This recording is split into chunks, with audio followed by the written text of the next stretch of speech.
am I mistaken in saying that we really do tend to judge the most harshly on those we love the most? It feels to me like, when I asked myself those questions that I asked the audience here at the beginning of the show, who's the last person I yelled at? It's going to be somebody on my top 10 list of loved ones. Who's the last person that I really reamed about something? It's going to be that same list most likely. And then conversely, and perhaps even more upsettingly, the person who I've been the most patient with when they really didn't deserve my patience is going to be somebody that I really don't care about and might never see again. Right. What is causing this with us? Well, I just think we just need to try to have an idea about what's important to us and try to be more consistent with that. It's because if you're talking about having good boundaries with somebody, okay, and that would be your spouse, your children, or the person, the clerk in the store, then we want to try to be on the best behavior as we can.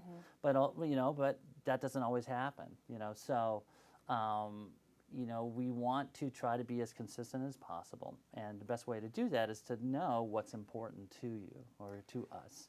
But I guess the thing is, Mark, and where I get really confused on this, it says that if you do the psychological research, it says that the reasons for this are very deep-seated. These are things that are happening in our subconscious that we actually will relive. We will choose our spouses based on their ability to cause us to relive pain in our life. And I guess if you believe that, it feels a little hopeless, like if you really literally chose your spouse that maybe you've been with for 10, 20 years, and now you're realizing that, oh my gosh, this person actually reminds me of this painful event in my life in some way. And so then we kind of keep rehashing those same old ghosts, if you will. How do you break those patterns? It's going to take more than boundaries. I think it's going to take something big, don't you? Well, it's really what I call one of 4 key relationship skills. One is self-awareness, okay, and that is I need to know what my issues are.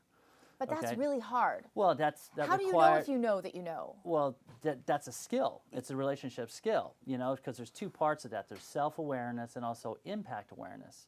So, but as you are doing research, and as you are looking at your life, you're going through life experiences and all those kind of things, you're gauging and trying to understand yourself better.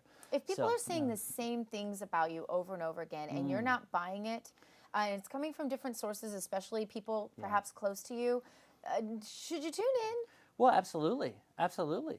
So again, this is a self-awareness skill, okay? And the only way that you're going to be able to learn from that is to be able to look in the mirror. What I encourage people to do is develop the skill of what we call it ego observation or whatever you do, because it's impact awareness or self-awareness.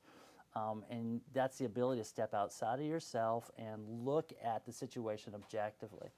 And as you accumulate good friends and you have your close advisors and all those kind of things, and those are the people that you want to try to at least get good feedback and say, well, this is coming from a good source or this is coming from a bad source. But ultimately, at the end of the day, we need to be able to sort of grow that area of our life, and it's called self-awareness. Do I know what's going on? Do I know what are triggering my buttons? There's a hurt. Someone says to me that it's hurting me. Is that going to trigger a deep hurt inside of me? It's like, and suddenly I'm awash in emotions and everything else like that. And suddenly I'm having strong emotional reactions and emotional reactivity. That's usually a sign that this looks familiar, and I probably need to look at it. And don't you think, though, that the places where we feel like we nag or harp on people that we're the closest to, that the things that they refuse to change, that they're kind of bitterly clinging to, those are defense mechanisms, most likely. And so how do you have that? How do you start that discussion with, let's say, your wife, who you said, you know what, you really seem to shell yourself off. You wall yourself off when you're hurt. And we all want to be there for you, but you wall yourself off when you're hurt. And she's just not listening.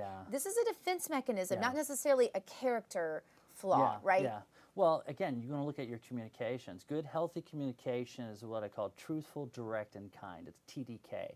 Okay, so I want to be truthful, I want to be direct, but I also want to find the 2 or 3 ways that I'm going to be able to reach the person that I'm talking to. So if I'm talking in an abrupt manner, I have to take a look at my landing, in that conversation. So.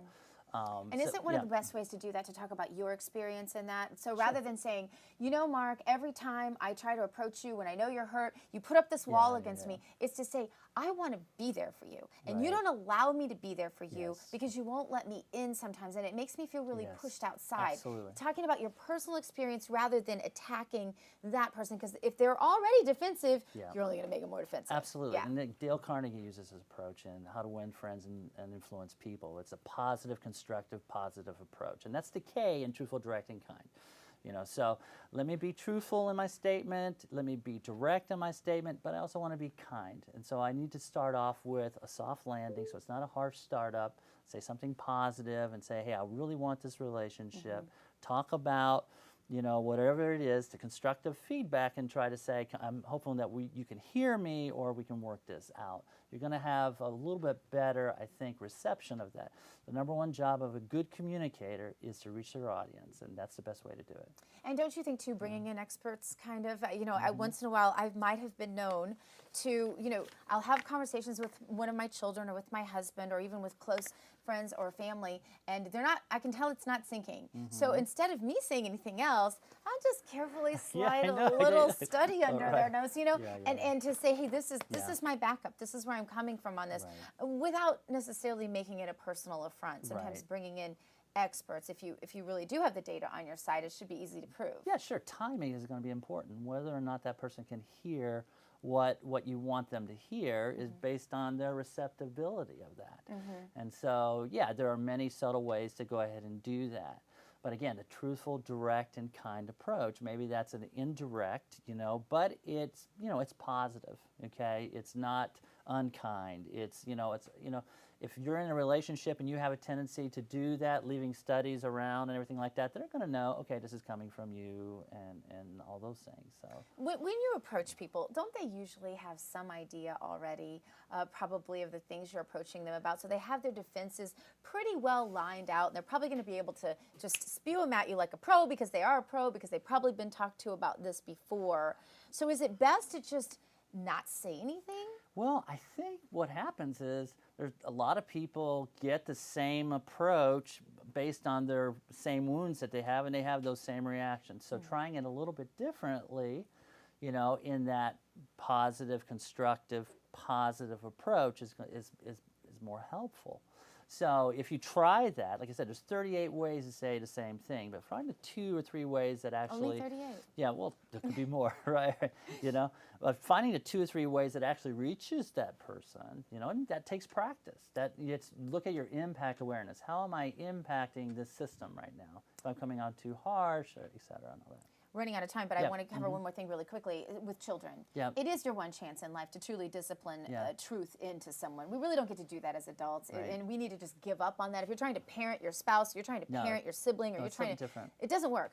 But parenting our children, that's the one chance we get. What is the one fundamental difference between that sort of trying to change someone and an adult relationship? What you're really talking about is enforcement, okay? Yeah. So, what I'd like to say is the power is where you pull your trigger, okay? And what that is with children, you have to look at what the point of enforcement is, okay? Whether that's social time, whether that's the Facebook or the computers or whatever. So with children, you have the ability to enforce by, removing things or making it more difficult for them. And as adults, when you do that, you're screwing it up, aren't you? Well, it's more controlling, and you're in a negotiated relationship as an adult. That makes perfect sense. So thank you so much, Mark Spurlock.